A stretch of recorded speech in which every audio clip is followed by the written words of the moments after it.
nuestros hijos, nuestra esposa, nuestra suegra, ¿ah? Porque Cristo también ama a la suegra, ¿o no? ¿Dónde está? Allá. Cristo también ama a la suegra. Cristo también ama a la suegra. Cristo también ama a la suegra. Amén. Si usted tiene a su suegra con vida, dele gracias a Dios. Amén. También dele a Dios la gloria. Hermanos, hoy estamos contentos, agradecidos con Dios por esta de drogadicción, una vida llena de obscuridad y de tinieblas. Nací y crecí en un barrio bajo en Monclova, Coahuila, llamado La Margarito Silva. Un barrio donde sobreabunda la prostitución, el homosexualismo, la drogadicción, el alcoholismo y la perdición y el pecado. Un lugar donde si no te defiendes, acaban contigo. Un lugar donde tienes que sacar las garras o los dientes para poder sobrevivir. Un lugar donde tú tienes que marcar un terreno para que nadie esté sobre encima de tu vida, sobre encima de tu familia. Y entre las pandillas, entre las piedras, entre los palos, entre la violencia, entre la droga, entre el alcoholismo, ahí crecí. Ahí la rifé. Ahí la peleé entre el barrio, entre la delincuencia, entre la maldad. Y a la edad de 14, casi 15 años, empieza mi vida en desorden. Iba al vacío y al precipicio. Y creía que todo estaba bien, porque era un joven o un adolescente rebelde ante sus padres, pero rebelde ante el Creador, ante el Todopoderoso. Y entre las pandillas, peleando el terreno, peleando el barrio, peleando el punto, creí que las cosas las estaba haciendo bien. Y la visión que había en mí, en mi mente, aún en mi corazón, en mi alma, era ser un hombre reconocido por las calles de mi barrio. Que la gente de mi barrio, que la gente de mi clica, de mi pandilla, me respetara por lo que estaba haciendo según yo bien. Esa era la visión que había en mi interior, en mi alma y en mi espíritu.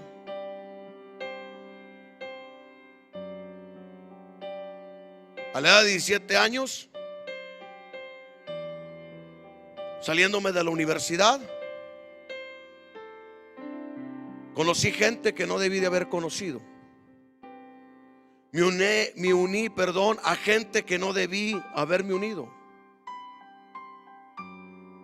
Porque era tan grande la necesidad que había en mi casa, donde vivíamos en un cuarto de 4x4, que las paredes eran de lámina y de cartón el techo. Y en medio de la pobreza estaba creciendo mi vida, estaba creciendo mi yo, y mi ego no me dejaba habitar donde estaba creciendo mis sueños. Me avergonzaba del trabajo de mi padre como un simple repartidor de agua. Me avergonzaba del trabajo de mi madre como una mujer que planchaba ajeno, que lavaba ropa ajeno, que echaba tortillas, y me avergonzaba su físico. Me avergonzaba a mi hermano porque era un hombre dejado, porque todos le pegaban. Me daba vergüenza a mi familia. Y me salgo de la universidad y empiezo a pelear un sueño que para la juventud hoy, en este tiempo, lo es todo. Y empiezo a trabajar en bares primero, en discotecas, y empiezo a crecer en el ambiente, y empiezo a mover cosas que en mi corta edad no debe haber movido. Me voy a la ciudad de Durango, ando como 2 meses en Durango. Después me voy a la ciudad de Tijuana, casi cumpliendo los 18 años. Me mandaron a Tijuana, abrir brecha, abrir un punto, abrir una plaza. Y cuando estoy en Tijuana, la gente que nos acompañaba, unos cayeron, y la orden que nos dieron fue desaparecernos porque las cosas se habían puesto graves. Y anduve como 3 meses vagando Tijuana, sin familia, sin dinero, con muchos sueños, sin fe, sin esperanza y sin amor y sin nadie a un lado mío. Vivía entre los puentes, me quedaba debajo de los puentes. Me daba calor con periódico entre Prendía periódico, prendía basura y en ese ambiente me daba calor en mi cuerpo. Después de los 3 meses cruzo para San Diego, California, y empieza un calvario, un nuevo calvario, un nuevo cruzar, una nueva peregrinación. Volví a conocer a otra gente, a conocer pandillas, a conocer el ambiente. Amaba ese ambiente porque crecí en ese ambiente y amaba ese estilo de vida. Me relacioné con gente que traía mis mismos pensamientos, mi mismo estilo de vida, y me sentía como en casa, como en familia, y me identificaba mucho con su vida. Después me meto en problemas fuertes. Me voy a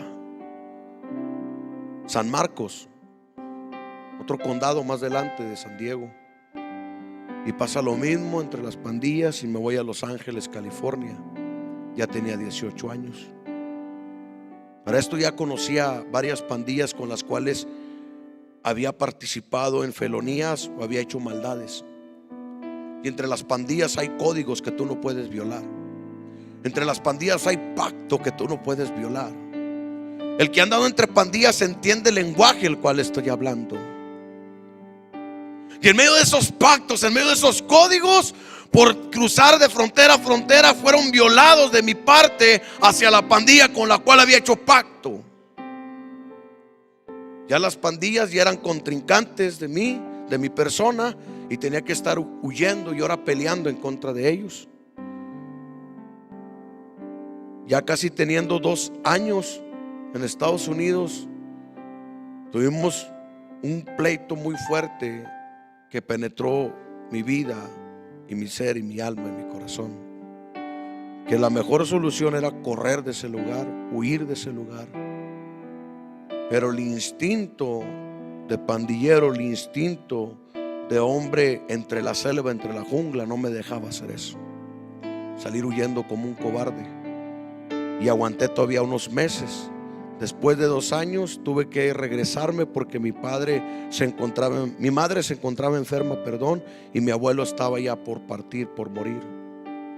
Y llego a Monclova, veo a mi abuelo, veo a mi madre, y no traía dinero. Yo recuerdo que me vine sin nada y se traía una cantidad muy, muy baja. Y dice: yo no puedo salir a la calle sin dinero porque mis compañeros del barrio saben que vengo del gabacho y quieren cerveza o quieren droga y no traigo dinero. Y en eso un compañero mío me hace la oferta de trabajar en el ambiente en el cual me había movido, y me hace la invitación de entrar a un cártel. Y entramos a ese cártel. Ya casi 19 años, 20 años ya por cumplir, y empiezo a trabajar en un ambiente en el cual mi carne, mi mente y mi corazón humano lo anhelaba. Viví experiencias fuertes, tremendas, que penetraron tanto mi ser, mi corazón, mi alma y mi espíritu, que aún siendo tan penetrante, tan fuerte, como que me apasionaba hacerlo más. Porque el demonio que había dentro de mi vida, de mi ser, como que lo alimentaba y le daba fuerzas, y me apasionaba hacer más cosas y más cosas. Y ahora la visión ya no era ser el pandillero del barrio, el más reconocido o el más cotizado, sino ahora la visión había crecido en medio de las armas, en medio de los enfrentamientos. Mi visión era ser el hombre más perseguido o más buscado a nivel nacional. Mi deseo, mi visión era aparecer entre los diarios, entre los programas de televisión, entre las noticias, como el más buscado. Porque mi mente estaba enferma, porque mi corazón estaba dañado, porque mi alma estaba podrida, estaba oscura, en tinieblas negras. Esa era mi visión. Siendo un joven, mi visión no era tener una casa, una familia, unos hijos. Mi visión era ser el hombre más reconocido a nivel nacional. Ya no quería ser el del barrio, el de la cuadra. Ahora quería sonar en Monclova, en Coahuila y en México. Quería ser muy sonado en esa tierra. Año 2009, las cosas se pusieron fuertes, color de hormiga, donde entran otros grupos dentro del crimen. Ya no se sabía de qué carteleras, porque había guerra entre cárteles y había enfrentamientos contra los verdes, contra la Sedena. Y cuando había enfrentamientos era todos contra todos. En el año 2009 las cosas se pusieron obscuras, se pusieron fuertes, donde había matanzas, donde encontraban cuerpos tirados, donde encontraban ensabanados, donde había pozoleados, donde había gente que había perdido su vida en medio de enfrentamientos, donde madres pegaban hojas con la foto de compañeros míos o hombres que había conocido diciendo: me buscan, ayúdame a encontrarme. Donde madres iban con los papeles, con sus fotografías, y los pegaban en los postes o en las paredes con sus lágrimas, teniendo la esperanza que algún día los iban a ver. Madres y padres de familia teniendo la esperanza que algún día iban a ver a sus hijos, que iban a ver a sus hermanos, a sus padres, a sus esposos, a sus nietos, a sus sobrinos. Y en ese año 2009 Monclova estaba fuerte y había muchos enfrentamientos. Y un noviembre,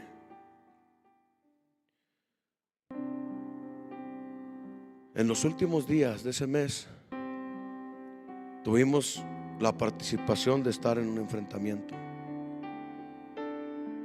donde el código rojo se enciende, donde la central suena como loco, código tras código, reporte tras reporte, y como punta de lanza abrir brecha, abrir punta, porque el comando tenía que pasar por ahí y tenía que pasar con bien. Y el trabajo nuestro era que él llegara con bien a su destino, aunque cayeran personas en medio del enfrentamiento, porque ese era el trabajo. En ese enfrentamiento que duró 2-3 días sin parar, donde las corporaciones de rango bajo no participaron por municiones o por armas, por calibres, sino entró la Sedena y aún la Marina en medio de ese enfrentamiento,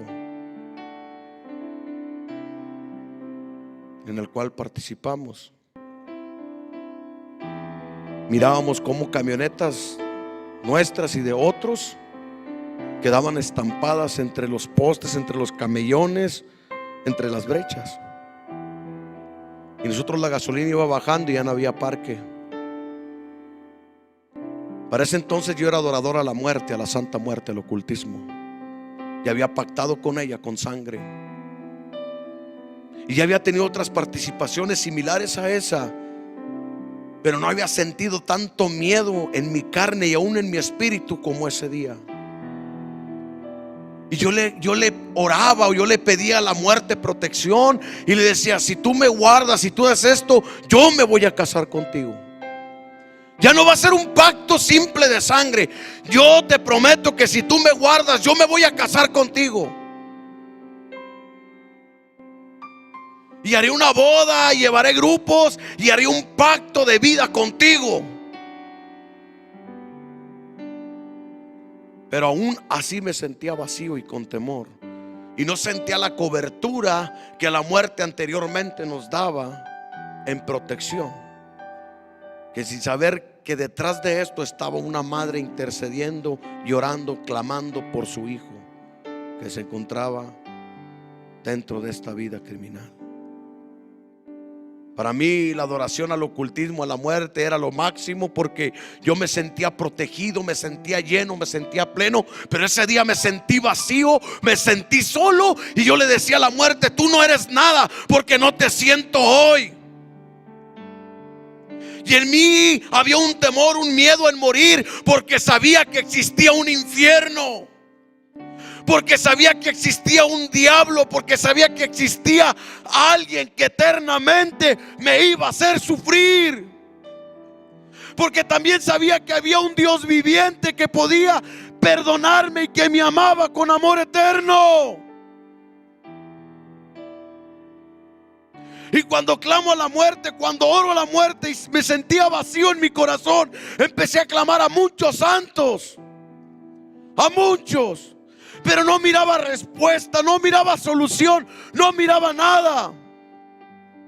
Y ya nada más corríamos, ya no nos defendíamos, ya no hacíamos nada, solamente corríamos.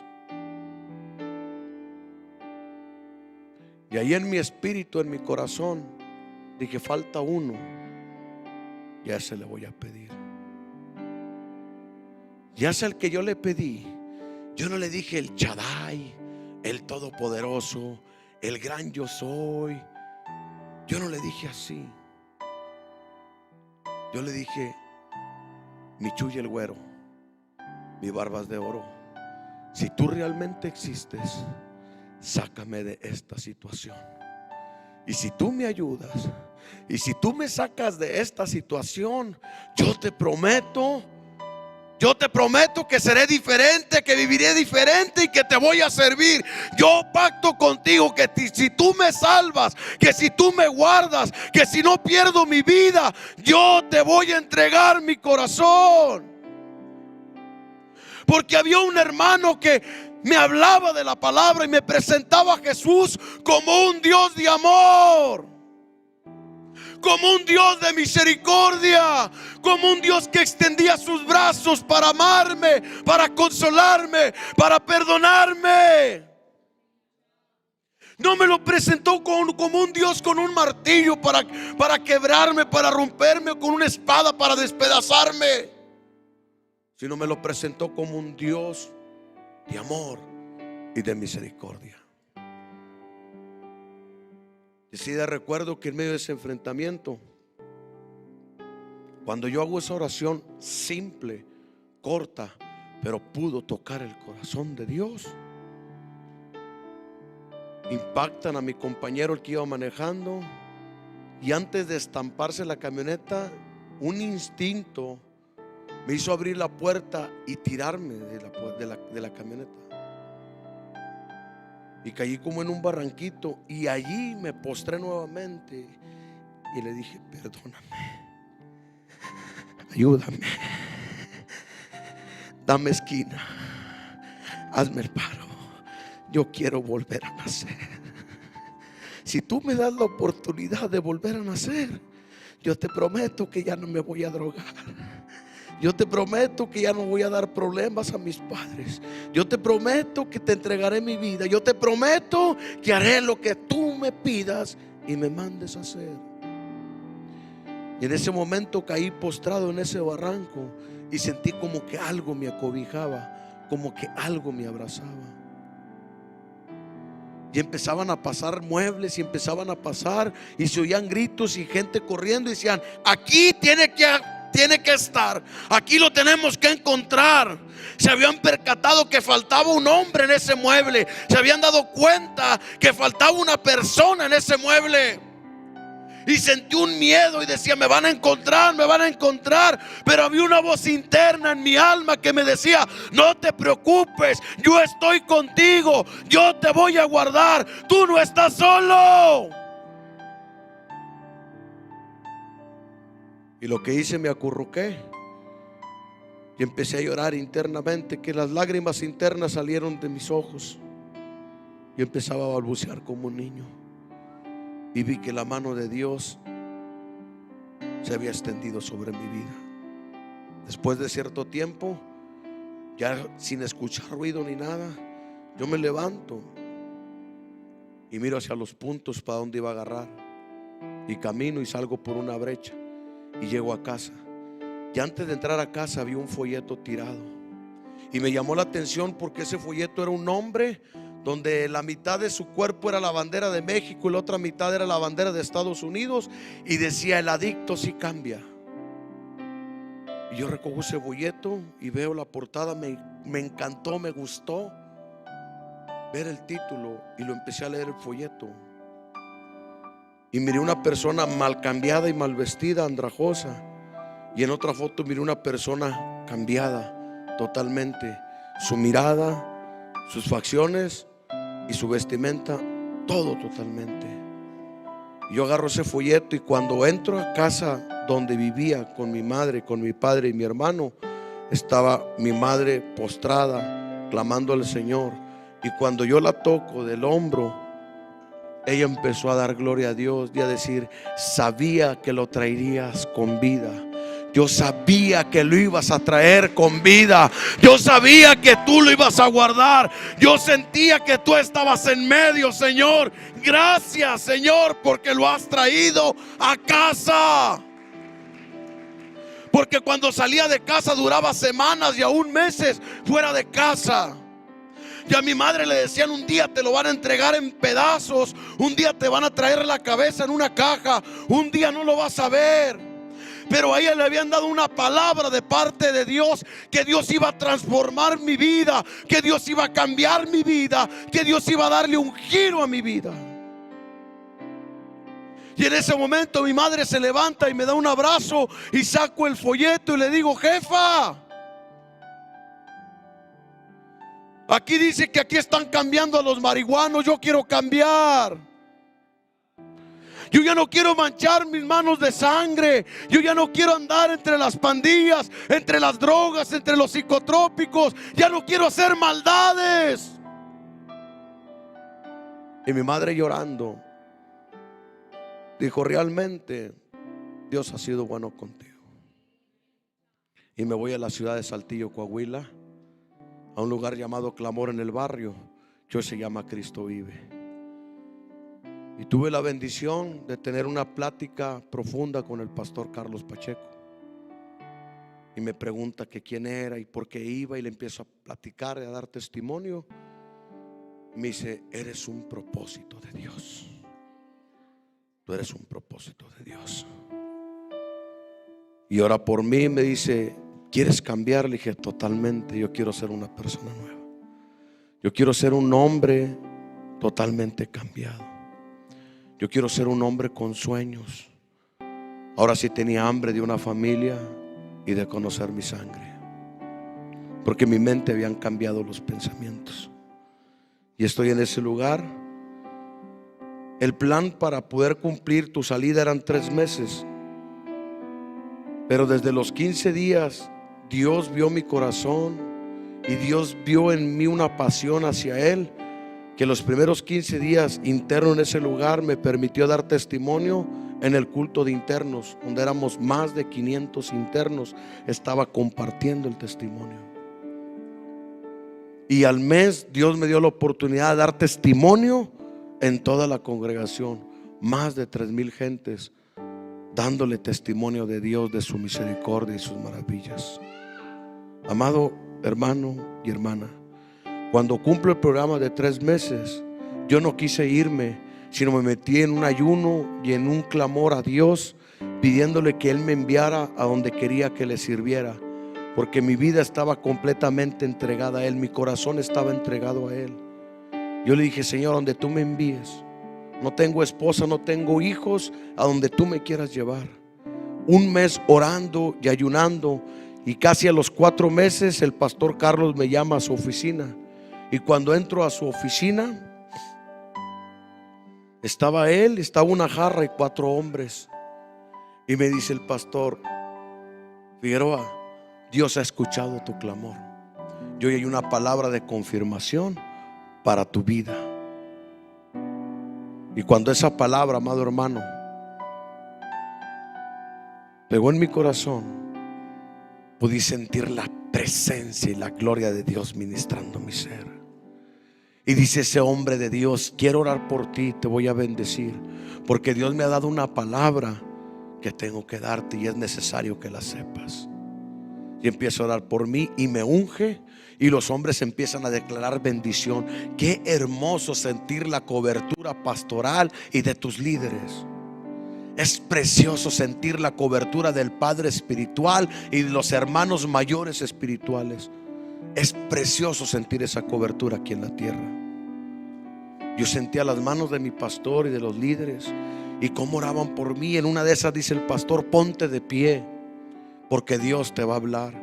Y me pongo de pie y me dice: abre tus ojos. Y cuando abro mis ojos, vi su mirada tan fuerte y penetrante, pero llena de amor y de ternura y de misericordia. Un hombre lleno de Dios, usado por Dios. Un hombre que se guardaba para con Dios. Estaba ahí la presencia depositada en su alma, en su corazón, en su espíritu, en su cuerpo. Y me suelta una palabra y me dice: Figueroa, Dios te sacó del cártel de las calles para traerte al cártel de Cristo. Ahí nació el ministerio del cártel de Cristo. Yo cantaba en grupos seculares, en cumbia, y cuando Dios me llama cártel de Cristo, yo quería hacer un grupo colombiano, y el Señor me empieza a dar letras en hip hop, en rap, cosa que a mí no me gustaba, menos en la iglesia. Me gustaba cuando me drogaba, cuando me alcoholizaba, pero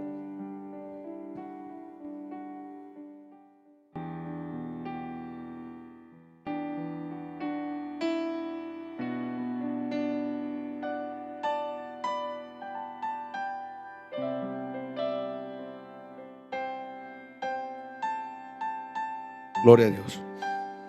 Y yo no quería hacer ese estilo de música porque dije: no es de Dios, el rap no es de Dios. Y Dios en una semana me dio 10 cantos escritos por mi mano, pero por la unción de Dios. Y cada canto traía palabra de Dios. Y me dice el Señor: esto es lo que quiero que cantes, no lo que el hombre canta, lo que yo quiero hacer en tu vida. Y ahí comprendí y entendí que era el ministerio que Dios me había hablado. Y empezamos a trabajar en Monclova. Pero el cártel de Cristo no empezó en las iglesias, empezó en los eventos seculares, en las ferias, donde aún la misma gente, el mismo pueblo de Dios y pastores se levantaban en contra de mi vida. Pero Dios estaba usando mi vida en esos eventos, y entendí que era un llamado de Dios. Pero amado hermano, antes de llegar al ministerio, cuando me encontraba vacío y desordenado y en pecado, en el ocultismo, en la adoración a la muerte, anhelaba volver a nacer, como tú lo has anhelado debajo de las sábanas y debajo de las cobijas. También lloraba y decía: ¿cuándo podré cambiar?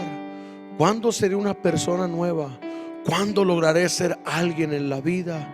Cuando me encontraba en mis 5 sentidos conmigo mismo y mi alma se desnudaba enfrente de mí, yo decía: quisiera cambiar, quisiera ser diferente. Ya no quiero drogarme, ya no quiero beber alcohol, ya no quiero huir de la policía, ya no me quiero esconder, ya quiero vivir feliz, quiero tener una familia, quiero tener una casa.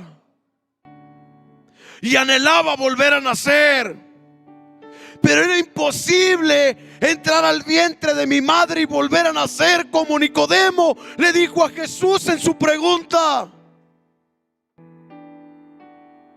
Y cuando clamé a Dios, cuando pedí a Dios misericordia en medio de ese intercambio de balas, en medio de ese enfrentamiento, en medio de esa persecución, yo le estaba pidiendo a Dios una oportunidad de vida nuevamente, y le estaba pidiendo misericordia. Como tú le pediste en aquel hospital, como tú le pediste en Máxima, como tú le pediste en aquella prisión, como tú le pediste en aquella tapia, como tú le pediste en aquella avenida, en la soledad, en la tristeza, en la depresión, en la enfermedad, en la escasez. Y Dios tuvo misericordia de tu vida. Y aún estando en la presencia de Dios, no te sientes pleno, no te sientes lleno, no te sientes llena de la gloria de Dios.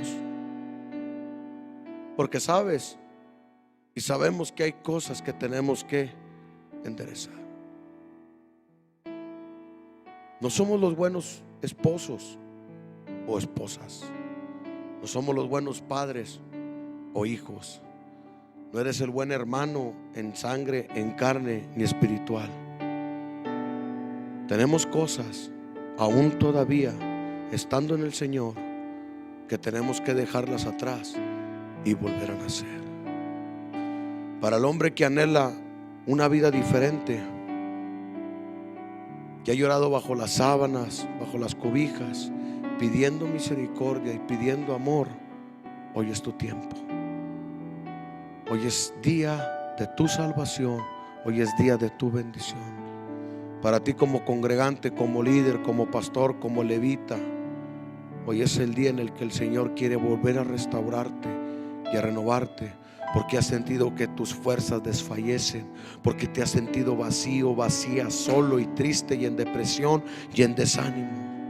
Porque este momento de desafío, de escasez, ha traído un golpe fuerte el adversario a tu vida, que has menguado en la fe. Cuando no hay un trabajo estable, cuando las finanzas se caen completamente, cuando todo gira en contra de nuestra vida, cuando vamos contra viento y contra marea, y viene el desánimo espiritual y menguamos en la presencia de Dios. Como hombre natural, ahí en casa y aún aquí dentro de la casa de Dios, has anhelado en tu alma, en tu espíritu, en tu ser, volver a nacer de nuevo. Por eso este tema le hemos puesto nacer de nuevo. Allá en casa, en tu trabajo, donde estás, tal vez tú has dicho: yo quiero volver a nacer. Si Dios me diera la oportunidad de volver a nacer, ya no tomaría alcohol, ya no inhalara cocaína, ya no quemaría hierba, ya no quemaría crico, ya no quemaría piedra, ya no me drogaría, ya no me prostituiría, ya no me metiera con hombres siendo hombre, ya no me comportara de la manera en la cual me comporto y vivo. Así como Nicodemo, has deseado en tu corazón volver a nacer más de una vez. Si en prisión hay alguien viendo esta transmisión, aún estando dentro de esa reja, en población, estando en esa jaula, tú puedes ser libre en tu espíritu y en tu alma. Porque los que somos libres, hablando literalmente fuera, somos presos. Pero hay hombres presos en prisión que son más libres que nosotros, que viven una vida plena juntamente con Dios, espiritual y llena y bendecida.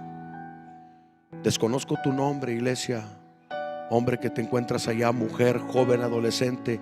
Desconozco tu vida, desconozco tu historia, desconozco tu pasado, tu presente y aún tu futuro. Desconozco tus sueños, tus deseos, tus anhelos. Desconozco tus proyectos. Pero el que te conoce está en este lugar y está contigo a través de esta transmisión. Hoy quiero invitarte a los que están escuchando, los que están viendo esta transmisión. Quiero invitarte en esta tarde que abras tu corazón y recibas a Jesús como tu Señor y como tu Salvador, con una simple oración corta, pero tocará el corazón del Padre y tu vida cambiará y será totalmente diferente. Si hay alguien aquí que viene por primera, por segunda o tercera vez y no ha decidido entregar su corazón a Cristo, hoy es día de salvación y de bendición para tu vida. Y voy a contar hasta 3. Y no para que Dios nos obedezca, no, sino como señal a pasar a lo que vamos a pasar después de hacer esta oración. 1, prepara tu corazón, abre tu corazón. Dios te quiere perdonar, Dios te ama, porque de tal manera amó Dios al mundo que ha dado a su Hijo unigénito, para que todo aquel que en Él cree no se pierda, mas tenga la vida eterna. 2, porque no envió Dios a su Hijo al mundo para condenar al mundo, sino para que el mundo fuese salvo por Él. ¿Habrá alguien aquí que quiere recibir a Jesús en su corazón? Habrá un hombre, habrá un joven, habrá un adolescente, habrá una mujer, habrá un adulto que hoy quiera recibir a Cristo en su corazón esta tarde. En casa, si tú quieres recibir a Cristo en tu corazón, hoy es el momento que Dios ha puesto en este día